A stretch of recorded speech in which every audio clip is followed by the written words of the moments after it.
40일 동안 이 땅에 사시는 동안 예수님께서 말씀해 주셨습니다. 너희는 가서 모든 족속으로 제자를 삼아 아버지와 아들과 성령의 이름으로 세례를 주고 내가 너희에게 분부한 모든 것을 가르쳐 지키게 하라. 주님은 너희들끼리만이 아니라 모든 족속, 모든 열방에 가야 한다. 유대인만이 아니라 이방인들이 포함되어 있는 말씀을 하셨습니다.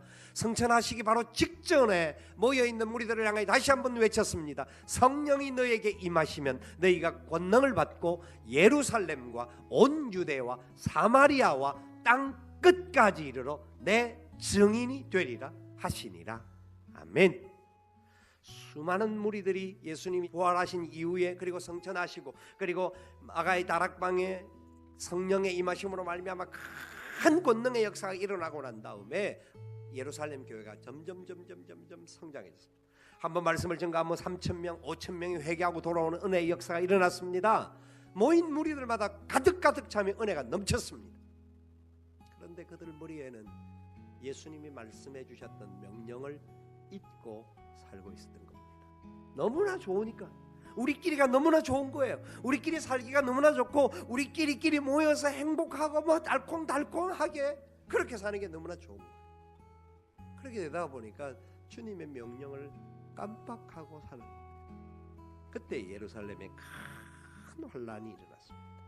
스데반의 돌에 맞아 죽는 핍박이 일어났습니다. 그러면서 교회가 핍박을 받아서 쫓겨나는 고통의 역사가 일어났습니다. 그래서 그들은 흩어져서 안디옥까지 가게 되었고 안디옥 가서 교회를 세웠습니다. 왜 안디옥 교회가 그리스도인이라고 일컬음을 받을 정도로 중요하다라고 안디옥 교회는 많은 교회들이 함께 본을 받아야 될 교회라고 지칭이 일어나야 할까요? 안디옥 교회는 쫓겨가면서도 교회가 세워졌습니다. 쫓겨다니면서도 다른 사람들에게 복음이 전거되어졌습니다. 그들은 선민사상에 사로잡혀 있었지만 처음에는 유대인들에게만 복음을 전거했지만 그들은 나중에 이방인들에게까지 이 복음 전가하는 일에 힘을 다하여서 수고했습니다. 이 교회가 복음을 다른 곳으로 전가하는 시발점이 되었다는 겁니다.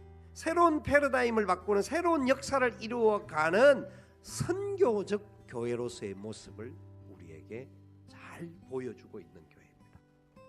선교적 교회라는 말이 무슨 말일까요?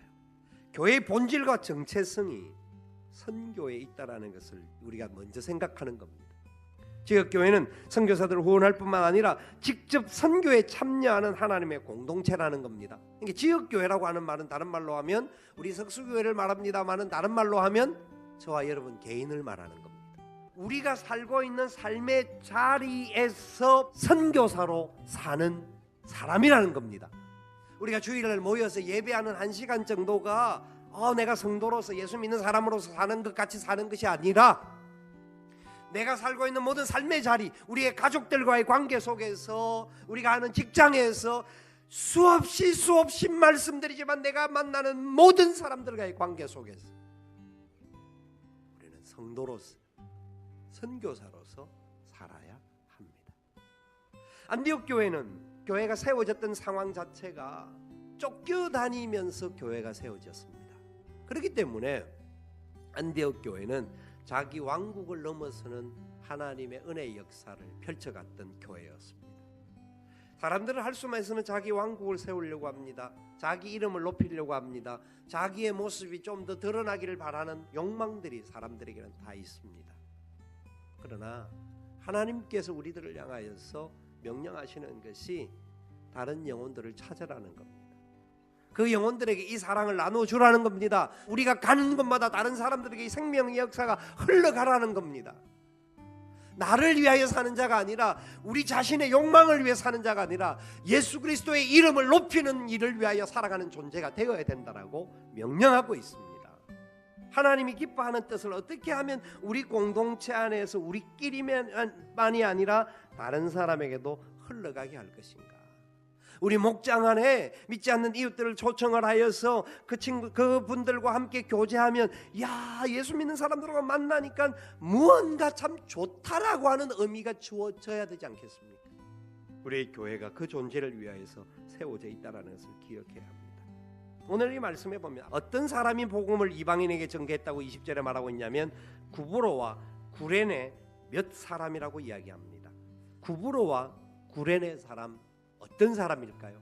지역에 대해서는 알 수가 있습니다. 찾아보면, 책을 찾아보면. 그런데 여기 등장하는 사람이 어떤 사람인지는 모릅니다.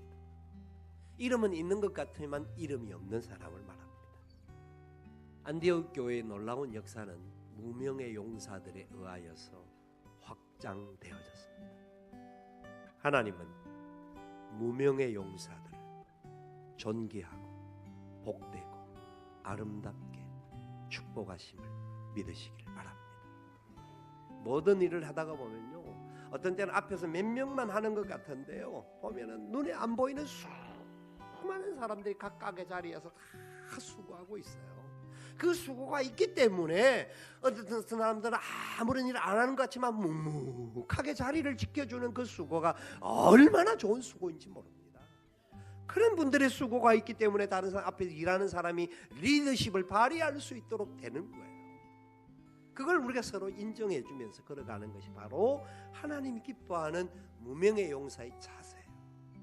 여러분, 저와 여러분의 삶의 자리 하나님 아시지 않습니까?